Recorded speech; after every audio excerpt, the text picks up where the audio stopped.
இந்த காட்சிகளை பார்க்குறப்பவே நமக்கு ரொம்ப பதவியப்பா இருக்கு. இந்த காட்சிகள் எங்க எடுக்கப்பட்டதுன்னா, கேரளா மாநிலம் வயநாட்டில் வந்து எடுக்கப்பட்டது. நேற்று இரவு மட்டுமே அங்க 24 மணி நேரத்துல 298 மில்லிமீட்டர் மழைப்பொழிவு ஏற்பட்டிருக்கு. அந்த மழைப்பொழிவுனால மலையில் இருந்த அந்த மண்கள் நிலச்சரிவு ஏற்பட்டு கிட்டத்தட்ட ஒரு 400 குடும்பங்கள் அந்த மலைச்சரிவுல மாட்டிக்கிட்டு தான் வந்து சொல்றாங்க. நம்ம நிருபர்கள் இப்ப இந்த வயநாடு பகுதியில போறதுக்கான எல்லா முயற்சிகளையும் கலந்து எடுத்துட்டு இருக்காங்க. அங்க ரீச் பண்ணவே முடியல. காரணம் என்னன்னா, பல பாலங்கள் அங்க வந்து உடைஞ்சிருக்கு. இன்னும் கடுமையான மழை வந்து பெஞ்சுக்கிட்டு இருக்கு. கடுமையான பனி மூட்டமும் இருக்குன்னு வந்து சொல்றாங்க. இதுவரைக்கும் 80 பேர் இறந்ததா தகவல் வந்துகிட்டு இருக்கு. இறப்பு எண்ணிக்கை இன்னும் கூடுதலாம் சொல்றாங்க. இப்ப வயநாடு அந்த மாவட்டமே ஒரு மலை பிரதேசத்துல தான் இருக்குன்னு வந்து சொல்றாங்க. அந்த மாவட்டம் முழுக்க ஒரு மலை பிரதேசம் மட்டும் தாங்கிறாங்க. அதுல 3 பகுதிகள் மேப்பாடி, முண்டகை, சூரல்மலா இந்த 3 பகுதிகளிலுமே நிலச்சரிவு ஏற்பட்டிருக்கு. இவ மீட்பு படை மீட்டுட்டு தான் இருக்காங்க. இருந்தா கூட மீட்க முடியாத ஒரு சூழ்நிலை நிலவிக்கிட்டு தான் இருக்கு. ஏன்னா நைட்டு தூங்கிட்டு இருந்த மக்கள் மேல நிலச்சரிவு ஏற்பட்டு தூங்கும் பொழுதே பல பேர் இறந்து போயிருக்காங்க. ரொம்ப கொடூரமா இருக்கு இந்த செய்தியெல்லாம் கேட்கறப்ப, இந்த காட்சிகள்லாம் பாக்குறப்ப. ஆமா, யாருமே எதிர்பார்த்திருக்க மாட்டாங்க. மழை பெரிய அளவுல பெஞ்சிட்டு இருந்தா கூட நிம்மதியா தூங்கிட்டு இருந்த மக்கள் வந்து இன்னைக்கு வீடுகளும் இல்ல, அவங்க எல்லாம் எங்க இருக்காங்கங்கிறதே தெரியாம நிறைய உறவினர்கள் வந்து புலம்புற வீடியோக்களும் நம்ம பார்க்க ஆமா, முடியுது. எல்லாம் போயின்னு ஒருத்தர் வந்து கதறாரு. தன்னோட மனைவி எங்கன்னு தெரியலங்கிறாரு, குழந்தைகள் எங்கன்னு தெரியறாரு. அந்த காட்சிகளே ரொம்ப ஆமா, அதிர்ச்சியா இருக்கு. அப்படியே உலுக்கி எடுக்கிற காட்சிகளை தான் நம்ம தொடர்ந்து பார்த்துட்டு இருக்கோம் வயநாட்டில இருந்து. ஏற்கனவே வயநாடு பகுதி வந்து நம்ம நிறைய நிலச்சரிவுகளை சந்திச்சிருக்கு. கேரளா ஒரு காட்ஸ் ஓன் கண்ட்ரின்னு சொன்னா கூட அங்க இயற்கை தொடர்ந்து பழி வாங்கிட்டே தான் இருந்திருக்கு. இயற்கை சூழ வாழ்றோம் அப்படின்னு மக்கள் சொன்னா கூட அடிக்கடி அந்த நிலச்சரிவு, இந்த வெள்ளம் இதனால கேரளா பாதிச்சுக்கிட்டே தான் இருக்குதை நம்ம கடந்த காலங்கள்லயும் பார்த்துருக்கோம். இப்பயுமே வந்து என்ன சொல்றாங்கன்னா 2018 கேரளா பட்ட துன்பத்தோட பெரிய துன்பமா இருக்கும்னு சொல்றதெல்லாம் கேட்கும் போதே நமக்கு வந்து ரொம்ப கஷ்டமா இருக்குது. இந்த உயிரிழப்பு எண்ணிக்கை அதிகரிச்சுக்கிட்டு இருக்க இந்த சமயத்துல பினராயி விஜயன் ஒரு குழு அமைச்சிருக்காரு, IAS குழுவை. அங்க மீட்பு பணிகளை தீவிரப்படுத்துறதுக்கான வேலையை பார்த்துட்டு இருக்காங்க. ஹெலிகாப்டர்ல போன மீட்பு படை அதிகாரிகளால அங்க கீழே தரையிறக்க முடியல. ஏன்னா வந்து அங்க மலை அடுக்குகளா இருந்த வயநாடு வந்து இப்ப தரமட்டமா இருக்க காட்சியெல்லாம் நம்ம பாக்குறோம். அதுல தண்ணி வேற ஓடிட்டு இருக்கு. எங்க இறக்குறது, என்ன பண்றது, எங்க மக்கள் இருக்காங்க, இதெல்லாம் கண்டுபிடிக்கிறதுல ரொம்ப கஷ்டம் இருக்கு. அப்படிங்கிறதுனால மீட்பு பணிகளும் தாமதமாக தான் போயிட்டு இருக்கு. நிறைய பக்கத்து மாவட்ட மக்கள்லாம் அங்க களமிறங்கி உதவிக்கு நாங்க வரோம் அப்படின்னு வந்து சொல்லிட்டு இருக்காங்க. அந்த வேலைகள்லாம் தான் இப்ப நடந்துட்டு இருக்கு வயநாட்டுல. ஏன்னா வயநாட்டுல வந்து இப்போ ஒரு எம்பியுமே இல்லாத சூழல் தான் இருக்கு. ராகுல் காந்தி வயநாட்டுல தேர்ந்தெடுக்கப்பட்டாரு. ஆனா ரிசைன் பண்ணிட்டு பிரியங்கா காந்தி அங்க நிக்க வைக்க போறோம்னு சொல்றாங்க. அதுக்கான ஒன்றும் எலெக்ஷன் நடக்கவே இல்லை. ஆனா ராகுல் காந்தி பிரியங்கா காந்தியும் ஒரு சில தினங்கள்ல அங்க வருவாங்கன்னு சொல்றாங்க. இந்த சூழல்ல ராகுல் காந்தி வந்து அந்த மாவட்ட ஆட்சியருக்கும் அதே மாதிரி முதல்வர் பினராயி விஜயன் கூப்பிட்டு பேசுறதா சொல்றாங்க. அதே மாதிரி பிரதமரும் வந்து நாங்க எல்லா உதவியும் செய்வோம்லாம் சொல்லியிருக்காங்க. தமிழ்நாடு முதலமைச்சர் MK ஸ்டாலினும் தளவாடங்க உதவி நாங்க செய்வோம், மனித உதவி நாங்க வந்து செய்ய தயாரா இருக்கோம், நம்ம சகோதர மாநிலம் கேரளா ரொம்ப கடுமையா பாதிக்கப்பட்டிருக்கு, எங்களால முடிஞ்ச எல்லா உதவியும் நாங்க செய்ய தயாராக இருக்கிறோங்கிறதையும் வந்து சொல்லியிருக்காரு. கடந்த சில ஆண்டுகளாவே தினசரி செய்தியில இடம் பிடிக்கிறதுனா அந்த ரயில் விபத்துகளா தான் இருக்கு. அந்த அளவுக்கு அடிக்கடி நடந்துகிட்டே இருக்கு. இப்ப என்ன நடந்திருக்குன்னா, பீகார்ல வந்து ஒரு அதிர்ச்சியான ஒரு வீடியோ வந்து வெளியாயிருக்கு. அதுல என்னன்னா, இன்ஜின் தனியா ஓடிட்டு இருக்கு, பின்னாடி பெட்டிகள் வந்து தனியா ஓடிட்டு இருக்கு. அந்த காட்சி வெளியாயிருக்கு. ஏற்கனவே இவங்க வந்தே பாரத் வந்தே பாரத்னு எல்லா பக்கமும் சொல்லிட்டு இருந்தாங்க. அது ஒழுகிறது, அந்த சாப்பாடுல வந்து பள்ளி கிடக்கிறதுனா அதுலயுமே ஏகப்பட்ட கோளாறு தான் இருக்கு. அதுலயும் வந்தே பாரத் எக்ஸ்பிரஸை ஒரு வாட்டி இந்த எக்ஸ்பிரஸ் ட்ரெயினோட இன்ஜின் பெட்டியை வச்சு இழுத்துட்டு போன காட்சிகள்லாம் நம்ம பார்த்தோம். இப்ப இன்ஜின் தனியா ஓடிட்டு இருக்கு, பெட்டிகள் தனியா ஓடிட்டு இருக்கு. இது எங்க நடந்திருக்குன்னா பீகார்ல நடந்திருக்கு. சம்பர்க் கிராந்தி எக்ஸ்பிரஸ், இது வந்து தார்பங்கால இருந்து டெல்லி வரையும் போற ஒரு எக்ஸ்பிரஸ் ட்ரெயின். இதுலதான் வந்து அந்த லோகோ பைலட் கவனிச்சிருக்காரு, என்ன வேற ஏதோ நடந்திருக்கு அப்படின்னு சொல்லி கவனிச்சு பின்னாடி பார்க்கும்போது தான் பெட்டிகள் தனியா வந்து வந்துட்டு இருந்திருக்கு, இவரோட இன்ஜின் தனியா போயிட்டு இருந்திருக்கு. அப்புறம் வந்து அதை சுதாரிச்சு அங்க நிறுத்தியிருக்காரு. நிறுத்தி இறங்கினோன்னா அந்த பகுதி மக்கள்லாம் கூட வந்திருக்காங்க. நல்ல வேலையா அது வந்து தடம் புரள்றது அந்த மாதிரியான எந்த விஷயமும் அங்க நடக்கல. ஆனா மக்கள் வந்து திரும்ப அந்த இன்ஜின் பெட்டியே சேர்த்து அனுப்புனாங்க. அதுலயே ஒரு அச்சத்தோட தான் அவங்க வந்து போயிட்டு இருந்திருக்காங்க அந்த ட்ரெயினில். அதே மாதிரி இன்னொரு பக்கம் வந்து ஹவுரா மும்பை எக்ஸ்பிரஸ், அதாவது கொல்கட்டால இருந்து கிளம்புன அந்த எக்ஸ்பிரஸ் மகாராஷ்டிரா மும்பைக்கு வந்து சேரணும். ஆனால் இடையில ஜார்க்கண்ட்ல தடம் புரண்டு கிட்டத்தட்ட 18 பெட்டிகள் வந்து தடம் புரண்டிருக்கு. இதுல 20க்கும் மேற்பட்டோர் காயமடைஞ்சிருக்காங்க. இப்போ வரை 2 உயிர்களும் இதுல பலியாயிருக்கு. என்னதான் பண்றாங்க மத்திய ரயில்வே துறை அப்படிங்கறதுதான் தெரியல. வெறும் வேஷம் மட்டும் தான் போட்டுட்டு இருக்காரு அஸ்வினி வைஷ்ணவ். இதுல என்னன்னா, ஒடிசால மிகப்பெரிய ரயில் விபத்து நடந்தது. பிரதமர் மோடி நேரில் வந்து பார்த்தாங்க, அஸ்வினி வைஷ்ணவ் நேரில் வந்து பார்த்தாங்க. அறிக்கை கொடுக்குறோம் அப்படின்லாம் சொன்னாங்க. இனிமேல் நடக்கவே நடக்காது இந்தியாவிலலாம் பிரதமர் மோடி வந்து பேசினாரு. அதற்கு பிறகும் தொடர்ந்து இந்தியாவில் நடந்துகிட்டே தான் இருக்கு. அதுக்கு எவ்வளவு இன்சிடென்ட் நடந்திருக்கு. இதெல்லாம் கோவிடுக்கு அப்புறம் வந்தே பாரத்ங்கிறத ஃபோக்கஸ் பண்ண பிரதமர் மோடி. அதுக்கு பிறகு சாதாரண ரயிலுக்கெல்லாம் முக்கியத்துவமே கொடுக்க மாட்டாங்கிறாங்க தான் தெளிவாக வந்து தெரியுது. ரயில்வே பட்ஜெட் தனியாகவே போட்டுக்கிட்டு இருந்தாங்க. ஏன்னா இந்தியாவில் 100 கோடிக்கு மேல மக்கள் தொகை இருக்காங்க. அதுல ஒவ்வொரு நாளுமே 5 to 10 கோடி மக்கள் டெய்லியும் ரயில்ல வந்து பயணம் பண்றாங்க. இப்ப ரயில்ல பயணம் பண்றது ஏதோ உயிரை கையில பிடிச்சிட்டு பயணம் பண்ற மாதிரி ஒரு சிஸ்டமா மாத்தி வச்சிருக்கு இந்த மத்திய அரசு. ஆமா, ரயில்வே பட்ஜெட்டும் இப்ப போடுறது இல்ல தனியா. முன்னாடி இருந்த எல்லா சிஸ்டத்தையும் மாத்தி இப்ப டிஜிட்டல் இந்தியான்றாங்க. ஒரு விபத்தை தடுக்கிறதுக்கான வழியை இந்த மோடி அரசு இப்போ வரையும் கண்டுபிடிக்கலாம். அதான் வெஸ்ட் பெங்காலுடைய சிஎம் மம்தா பானர்ஜி கேக்குறாங்க, நான் சீரியஸாவே கேட்கிறேன், இது உண்மையாலுமே ஆட்சி தான் அவங்க பண்ணிக்கிட்டு இருக்காங்களா? வாரம் விபத்து நடக்குது, வாரம் வந்து மரணம் நடக்குது. அதை சீரியஸாவே எடுத்துக்க மாட்டேங்கிறாங்க இங்க இருக்கிற மத்திய அரசு. அலட்சியத்துக்கு எல்லை இல்லாம வந்து போயிட்டு இருக்காங்கிற மாதிரி திட்டி கூச்சிருக்காங்க. ஏன்னா நாடாளுமன்றம் நடந்துட்டு இருக்கு, நாடாளுமன்றத்திலும் இதை பத்தி கேள்வி எழுப்புறாங்க. அஸ்வினி வைஷ்ணும் பயங்கரமா பதிலாம் சொல்றாரு. விபத்து நடந்தா ஸ்பாட்டுக்கு வந்து வண்டியில எல்லாம் ஏறி வந்துட்டு சாமானிய மக்கள் மாதிரி பாருங்க, நான் உங்களுக்குள்ள ஒண்ணுதான் அப்படிங்கிற மாதிரி விபத்தெல்லாம் கிரியேட் பண்றாரு. ஆனா மக்களுக்கு ஏதாவது பிரயோஜனமா ரயில்வே டிபார்ட்மெண்ட் ஏதாவது சீர்திருத்தம் பண்ணாங்கட்டா இது வரையும் பண்ண மாதிரி நமக்கு தெரியலப்பா. ஆமா, ரயில்வே தொழிலாளர்களுக்கும் இவங்க எதுவும் பண்ணல. அதே நேரத்துல அஸ்வினி வைஷ்ணவ் மக்களை சந்திச்சு வாக்கு கேட்டு தேர்தலில் நின்று ஜெயிச்சு வந்திருந்தாருன்னா அவரோட மக்கள் வழி புரிஞ்சிருக்கும்னு நினைக்கிறேன். அவர் ராஜ்யசபா எம்பி ஆகி இன்னைக்கு அமைச்சராயிருக்காரு. அவருக்கு இந்த வழி புரியலையோ நம்ம. இன்னொன்னு என்னன்னா வரும்னு, வந்தே பாரத்ல போறவங்களுக்கு மட்டும் தான் உயிர் இருக்கா? மற்ற ட்ரெயின்ல போறவங்கலாம் உயிர் கிடையாதா, குடும்பம் கிடையாதா? எல்லா ட்ரெயினுக்கும் அதே முக்கியத்துவம் கொடுங்க. பிரதமர் மோடி திறந்து வைக்கிறதுனால அந்த ட்ரெயினோட முக்கியத்துவம் கொடுக்காதீங்க. எல்லாருமே மனுஷங்க தான். இங்க நீங்க நறுக்குன்னு ஒரு கேள்வி கேட்டீங்க, மக்களை சந்திச்சிருந்தா தானே மக்களோட வழி என்னங்கிறது தெரியும் அப்படின்னு. இப்போதான் நிறைய பேருக்கு வாய்ப்பெல்லாம் கொடுத்தாங்க, நீங்க நில்லுங்க அப்படின்னு. வாய்ப்பெல்லாம் மறுத்துட்டு இல்லை என்கிட்ட காசே கிடையாது, நான் எதுக்கு தேர்தல் நிற்கணும்னு சொல்லிட்டு தேர்தலே நிக்காம நிறைய பேர் மினிஸ்டர் இருக்காங்க. அதுல ஒருத்தர் தான் நிதியமைச்சர் நிர்மலா சீதாராமன். ஆனா பாருங்களேன், அவங்க வந்து தேர்தலில் நிக்க காசு இல்லைன்னு சொன்னவங்க தான் இந்தியாக்கே பட்ஜெட் போட்டுட்டு இருக்காங்க. உண்மைதான். இப்ப நம்ம கிட்ட இருந்து அவ்வளவு வரிகள்லாம் வாங்குறாங்க. இப்பதான் சொன்ன பட்ஜெட் எவ்வளவு வரிகள் ஒவ்வொருத்தருந்து வந்து வாங்குறாங்க அப்படின்னு சொல்லிட்டு. சாமானியனும் ₹1 தான் பொருள் வாங்கணும்னா அதுலயே 40 காசுக்கு மேல நான் வரி கொடுக்குறதா சொல்றாங்க. அதை தாண்டி நம்ம சேலரிலையும் வரி கொடுத்துக்கிட்டு இருக்கோம். எல்லாமே வரின்னு தான் வந்து போய்கிட்டு இருக்கு. சரி, வரிகள்லாம் வாங்கி என்னென்ன பண்ணாங்க? வேலையில தின்றத்தை ஒழிச்சாங்களா? கிடையாது. வறுமையை ஒழிச்சாங்களா? கிடையாது. பசியை போக்குனாங்களா? கிடையாது. ரயில்வே துறையில தான் மாற்றம் ஏற்பட்டுச்சா? கிடையாது. மரணங்கள்லாம் வந்து நடந்துகிட்டு இருக்கு. எல்லாம் இப்படிதான் இருக்கு. சரி, நம்மகிட்ட இருந்து வரியும் வாங்குறாங்க. சரி, வரியெல்லாம் வாங்கி இந்தியாவோட கடன்லாம் அடைச்சாங்களா கேட்டா அதுவுமே இல்லை. இப்ப இந்த நாடாளுமன்றத்துல மத்திய அரசுடைய கடன் எவ்வளவு உயர்ந்திருக்குங்கிறத சொல்லியிருக்காங்க நிர்மலா சீதாராமன். 2013-2014 நிதியாண்டுல இந்தியாவுடைய கடன் சுமை, இப்பதான் முடி என்ன சொன்னாரு, கடன்லாம் அடைச்சிட்டு ஒவ்வொருத்தரோட வங்கி கணக்குலயும் 15 லட்சம் ரூபாய் போடுறேன்னு சொல்லியிருந்தாரு. அந்த வருஷத்தை நான் சொல்றேன். அந்த வருஷத்துல 58.6 லட்சம் கோடி கடன் சுமையா இருந்திருக்கு இந்தியா மேல. ஜிடிபியில சதவீதமா பாக்குறப்ப 52.2%. அதே 2015 நிதியாண்டுக்கு வந்தா 64.1 லட்சம் கோடி கடன் சுமை அதிகமாயிருக்கு. 2016 71 லட்சம் கோடி அதிகமாயிருக்கு. 2018 82 லட்சம் கோடி அதிகமாயிருக்கு. 19 92 லட்சம் கோடி அதிகமாயிருக்கு. 2020 105 லட்சம் கோடி அதிகமாயிருக்கு. 2021 122 லட்சம் கோடி அதிகமாயிருக்கு.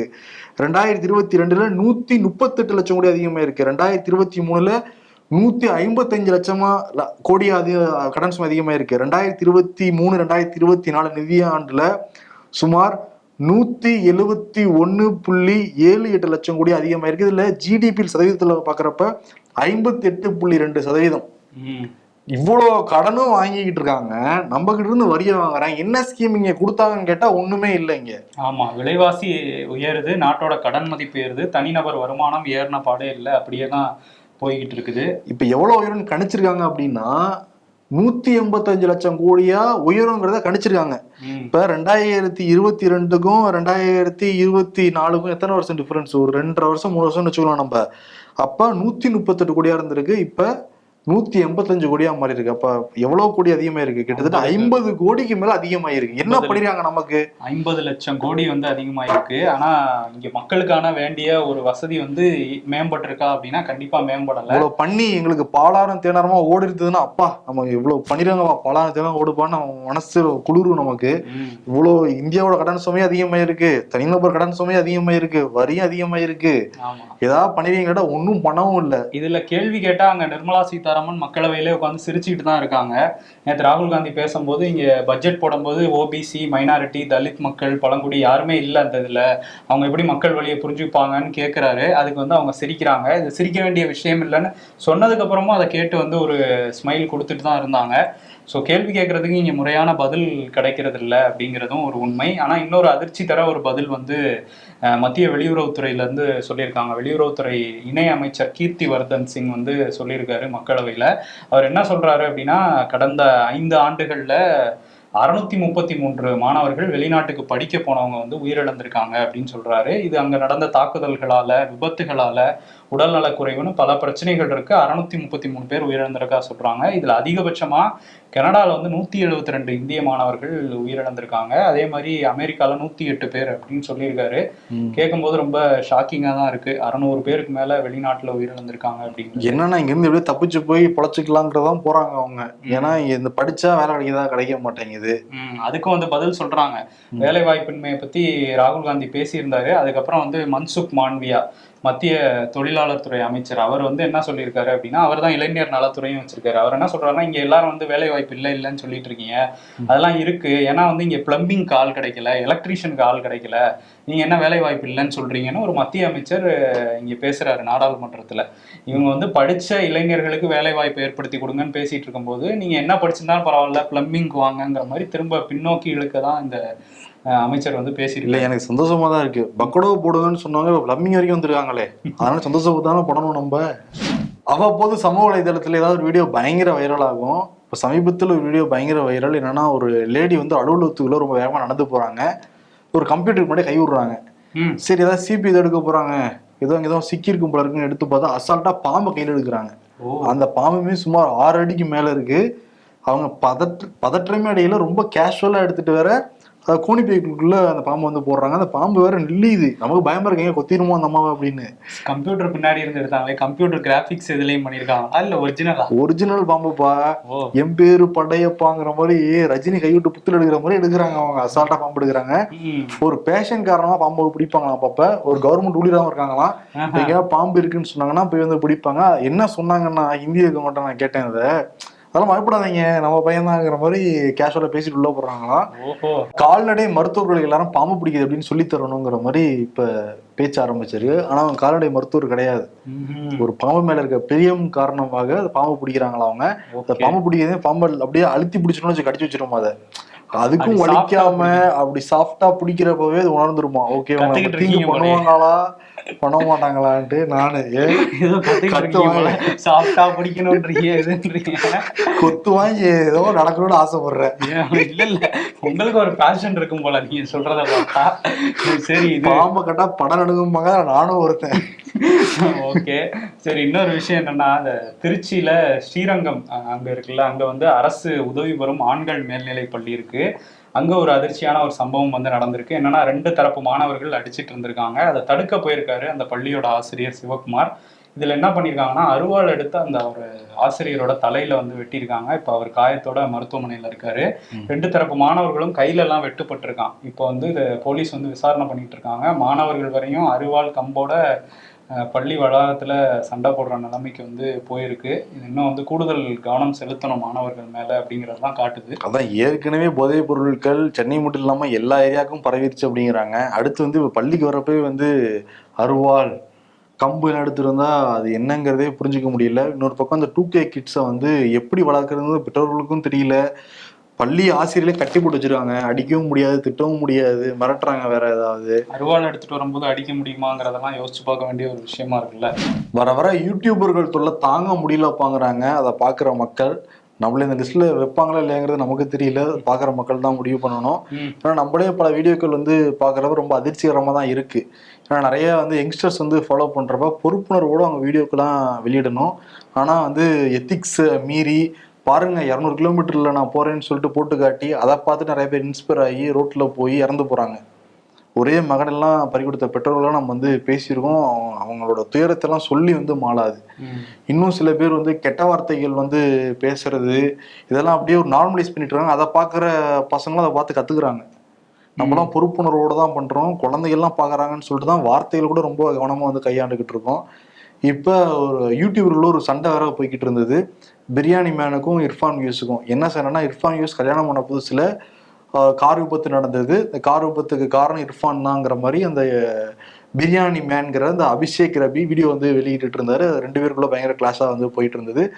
அதுக்கு நடுவில் அந்த அபிஷேக் ரவி வெளியிட்ட நிறைய வீடியோக்கள் ரொம்ப சர்ச்சையா பேசியிருக்காருங்கிறத குற்றச்சாட்டுமே பொதுத்தலங்கள் எல்லாருமே வச்சிருந்தாங்க.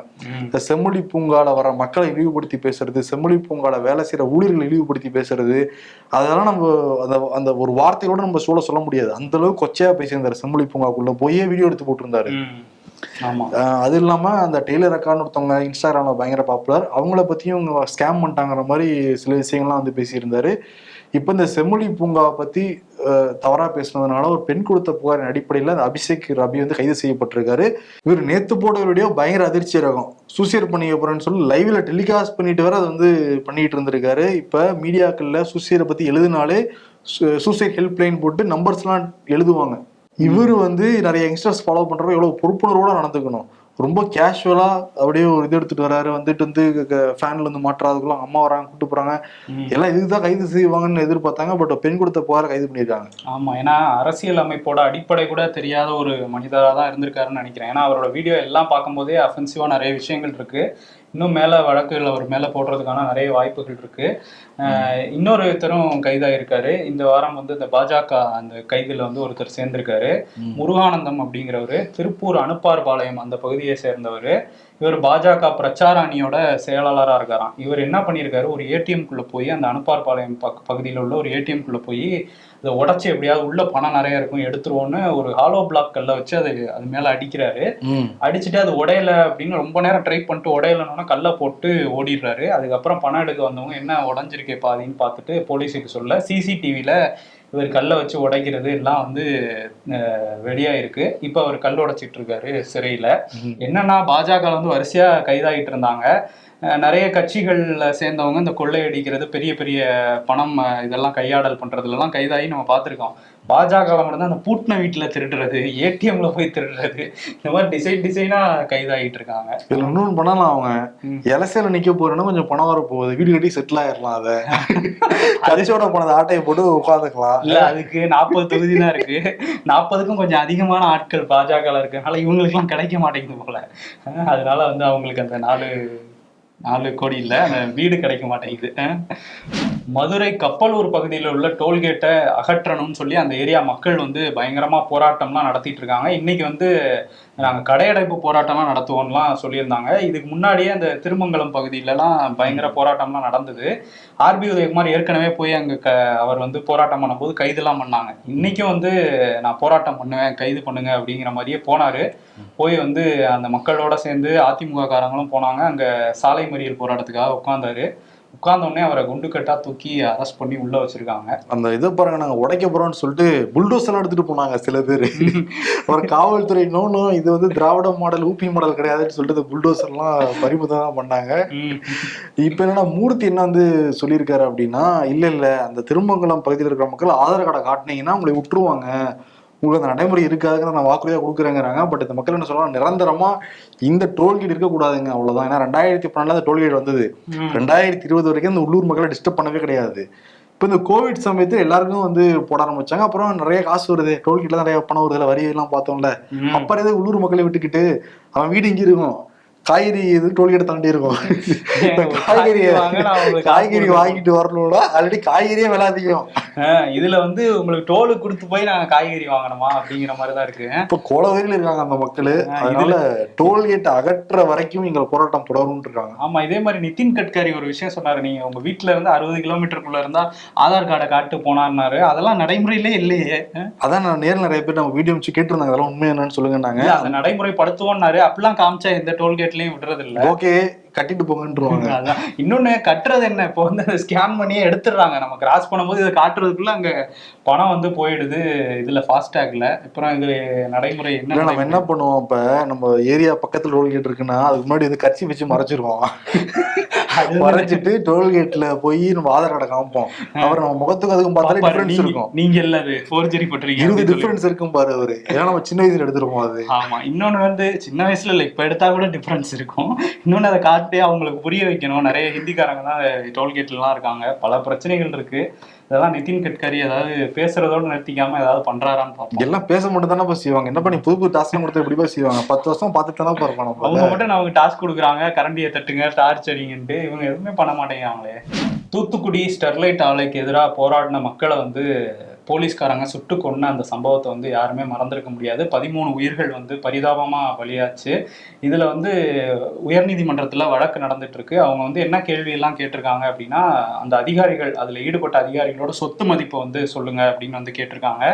இன்னொரு விஷயம் என்ன சொல்லியிருக்காங்கன்னா, அவங்க எல்லாம் பயந்து, அந்த மக்கள் வந்து பயந்து ஓடி இருக்காங்க துப்பாக்கி சட்டம் கேட்டு. அவங்க பயந்து ஓடின மக்களை சுட்டு கொண்டதை ஜீரணிக்கவே முடியாது அப்படின்னு சொல்லி கடுமையான கண்டனத்தை வந்து பதிவு பண்ணியிருக்காங்க.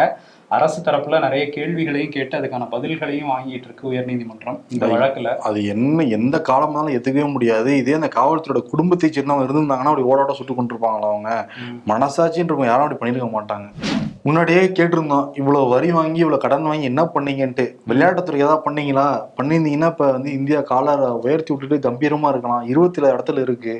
மக்கள் தொகையில ரொம்ப ரொம்ப கம்மியா இருக்கிற நாடு எல்லாமே மெடல்லாம் வாங்கி குவிச்சுட்டு இருக்காங்க.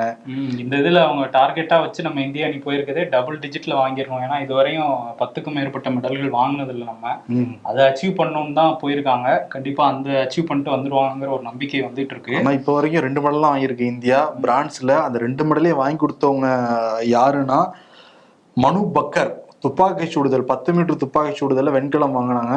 இப்ப கலப்பு இரட்டையர் பிரிவுல மனு பக்கரும் ஷோரப் ஜோத்தும் சேர்ந்து வந்து வெண்கலத்தை வந்து வென்றிருக்காங்க. 2 மெடல் இந்தியாவுக்கு வந்திருக்கு. ஆனா மக்கள் தொகை குறைஞ்சிக்கிட்டே போயிட்டு இருக்கிற ஜப்பான்ல கிட்டத்தட்ட 7 மெடல் தங்கம் வாங்கிருக்காங்க. அமெரிக்கால 5 மெடல் தங்கம் வாங்கிருக்காங்க. சைனா 5-6 மெடல் வாங்கிருக்காங்க. இதெல்லாம் டபுள் டிஜிட் தாண்டி வந்து போய்கிட்டு இருக்காங்க. இதுல வந்து 2036 ஒலிம்பிக் போட்டிகளை இங்க நடத்துவோம்னு சொல்றாங்க. இங்க இந்தியாவோட கடன் மதிப்பு 185 லட்சம் கோடி. அங்க நடத்தினா இன்னும் பல லட்சம் கோடிகள் வந்து அதிகரிக்குங்கிற எச்சரிக்கையும் இருக்கு. என்ன பண்ண போகுது அரசு? 2036 நடத்த போறாங்க. கிட்டத்தட்ட இன்னும் 12 வருஷம் இருக்கு. ஆனா இப்பவே ஒரு அம்பாசிடர் நியமிச்சிருக்காங்க, இன்ஃபுளுசர் அம்பாசிடர்னு சொல்லிட்டு, நீட்டா அம்பானி. ஆமா, அவங்க வந்து இன்டர்நேஷனல் கமிட்டில எல்லாம் வேற இருக்காங்க. அவங்கதான் சிஇஓ மேரேஜ் இப்பதான் நடத்தி முடிச்சிருக்காங்கல்ல, அதனால இதையும் நடத்தி முடிப்பாங்க. இன்ஃபுளுசரா அவங்க நியமிச்சிருக்காங்களாம். ஆமா, ஆனா போட்டிக்கு சில நாடுகள் இருக்கிறதுனால அது உறுதியா இன்னும் 2036ங்கிறது ஃபைனலைஸ்லாம் ஆகல. நம்ம சகோதர மாநிலம் கேரளாவில் வந்து காட் ஓன்ஸ் கண்ட்ரியில் மிகப்பெரிய சோகம் வந்து ஏற்பட்டிருக்கு. கடவுளுடைய கருணை அந்த மாநிலத்துக்கு நிச்சயம் தேவை. நிச்சயம் மீண்டு வரணும். சொல்ல முடியாத துயரம்தான் கேரளாவில் வயநாட்டில் வந்து நடந்து முடிஞ்சிருக்கு. நம்மளால் முடிஞ்ச உதவிகளை நிச்சயம் கேரளாவுக்கு நம்ம செய்யணும். அதனால் கேரள மக்கள் சீக்கிரம் மீண்டு வரணும். மீள்வோம் அப்படிங்கிற விருதுங்கிறது கிடையாது. எல்லாரும் கரம் கோத்து அவங்களை வந்து தூக்கிட்டு மேலே வரணும். எல்லாருடைய கடமையும் கூட தான் அது. அதனால் மீள்வோங்கிறத சொல்லிட்டு விடைபெறுகிறோம். நன்றி.